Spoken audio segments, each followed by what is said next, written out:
रहमतुल्लाह अलैह दरवेश थे दिल्ली के, बहुत सारे लोग मुरीद थे। एक बड़ा खिदमत गुजार मुरीद था, मजदूरी करता था, गरीब था। तो 6 बेटियां थी उसकी। हजरत साहब के पास रोज आके कहता, हुजूर बच्चियों के लिए दुआ करें, अल्लाह कोई असबाब पैदा कर दे। एक बच्ची की शादी का खर्चा 1000 दिनार है और मैं गरीब हूँ। हजरत साहब दुआ कर देते।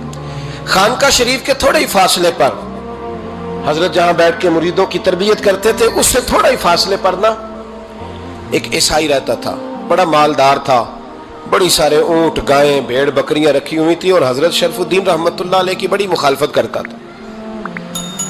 और ये जो आपका गरीब मुरीद था, ये उसका पड़ोसी था। एक दिन बुला के ना उनको कहने लगा कि तू किधर जाके जो है वो टकरे मार रहा है, वहां से कुछ नहीं मिलने वाला। वो तुझे क्या देंगे जिनकी खानका खुद चंदे पे चलती है, मदरसा चंदे पे चलता है, मस्जिद चंदे पे चलती है।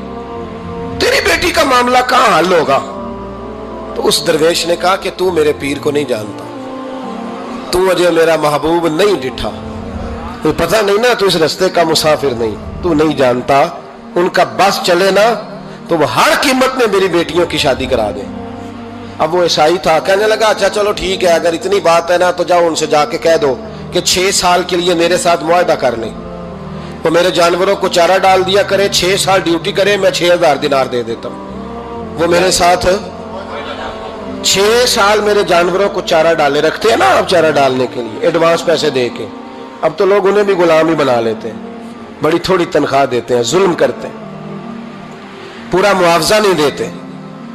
हजरत शेख शरफुद्दीन के बारे में वो कहने लगा, जब अपने पीर से जाके कह के मेरे जानवरों को 6 साल चारा डाले, मैं 6000 दे देता हूं, तू जो कहता है हर कीमत पे जाने को तैयार है। उसने जब ये बात की तो मुरीद ने नाराज हो गया, वो लड़ाई हो गई, गिरबान पकड़ लिया, झगड़ा हुआ, बात बड़ी दूर गई। इस तरह की बात करता मेरे हजरत के बारे में, तेरे जैसे कई मैं वहां काम पे रखा दूं।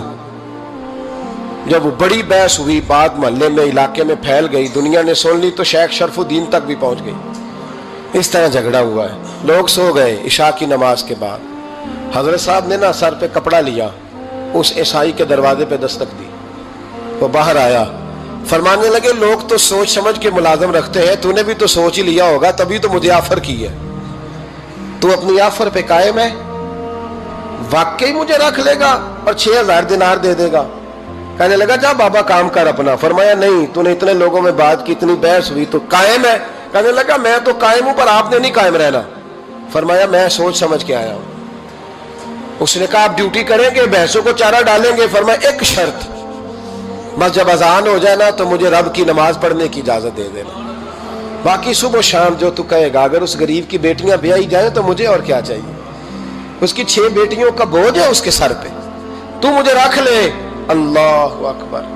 वो कहने लगा चले पे मेरे साथ खते बंदगी कर ले। आजकल हम स्टाम करते हैं, उस जमाने में खते बंदगी होता था, गुलामी का खत। काजी शहर के पास, यानी उसका ख्याल था कि चलो स्टाम की बात करूंगा तो भाग जाएंगे। फरमाया चल मैं तैयार हूं। काजी तक गए, तय हो गया, 6000 दिनार दे दिए। हजरत ने मुरीद को बुलाया, फरमाया पुत्र ये ले जा मेरी बेटियों को रवाना कर दे। कहने लगा हुजूर ये क्या कर रहे हो आप, कुछ सोचे?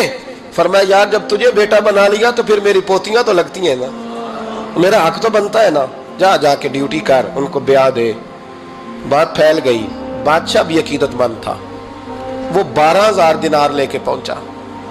क्या बताऊं इन रब के बंदों का दिल कैसा होता है, क्या दर्द होता है, क्या रंग। 12000 दिनार लेके बादशाह आया और आके हजरत को पेश किए, का हुजूर आप दें इस ईसाई को, डबल दें और जाए काम करें। आप फरमाने लगे तू पैसे दे, शर्तें ना लगा, मेरा जहां दिल करेगा मैं खर्च करूंगा, मुझे तो मजा ही अब आने लगा है, अभी तो लुत्फ आ रहा है, अभी तो जायका आया है कुछ करने का, पैसे देने हैं तो दे, पाबंदी ना लगा, जहां मेरा दिल करेगा मैं। उसने कहा हुजूर ठीक है रख ले। हजरत ने फजर मस्जिद में पढ़ी, जेब में 12000 दिनार थे, ऐलान फरमाया भी किसी और की बेटी भी बैठी है तो पैसे मेरे पास है। वो 12000 दिनार भी बांट दिया और 12000 दिनार बांट के ना तो फिर चले गए खेत में चारा काटने। उस ईसाई को किसी ने बतलाया कि उनके पास तो 12000 आया है, पर तुझसे जान नहीं छुड़ाई उन्होंने। वादा ये हुआ था कि 6 देंगे तो जाएंगे, जब तक देंगे नहीं तेरे घर में काम करेंगे। वो ना चारा काट रहे थे, हजरत साहब तो वहां पहुंच गया, दूर जाके खड़ा हो गया, कहने लगा बाबा پہلے تو میں نے مسلمانوں کے اخلاق سنے تھے، اب تو میں نے دیکھ بھی لیے، پر یہ بتا جب 12,000 آیا تھا جان کیوں نہیں چھڑائی؟ تو حضرت چارہ کاٹتے کاٹتے رو پڑے، فرمانے لگے تو نہیں نہ جانتا یہ بیٹیاں سانجی ہوتی ہیں، پتہ نہیں نا، میرے رسول پاک نے تو حاتم تائی کی بیٹی کے سر پہ کپڑا رکھ کے کہا تھا بیٹیاں برابر ہوتی ہیں، تو یہ نہیں پتا جب اس کی 6 بیٹیوں کی شادی ہوئی ہے میرے اندر روحانیت کتنی بڑی ہے۔ فرمایا پھر 12,000 آیا ہے تو 2-4 بچیاں پھر گئی ہیں، تجھے نہیں پتا میں اندر سے راضی کتنا ہوں، میں تیری نوکری کرتا رہوں گا، پتہ نہیں اللہ کتنی بیٹیوں کو بیاہ دے گا۔ اتنا رویا وہ عیسائی کے پیروں میں بیٹھ گیا، کہنے لگا بابا میں نے تیری مخالفت کی ہے پر تیرے قریب آ کے پتہ چلا ہے کہ تو بہت اونچے اخلاق کا مالک ہے، اور اگر تیرا یہ مقام ہے تو تجھے اخلاق سکھانے والے محمد عربی کی شان کتنی ہوگی۔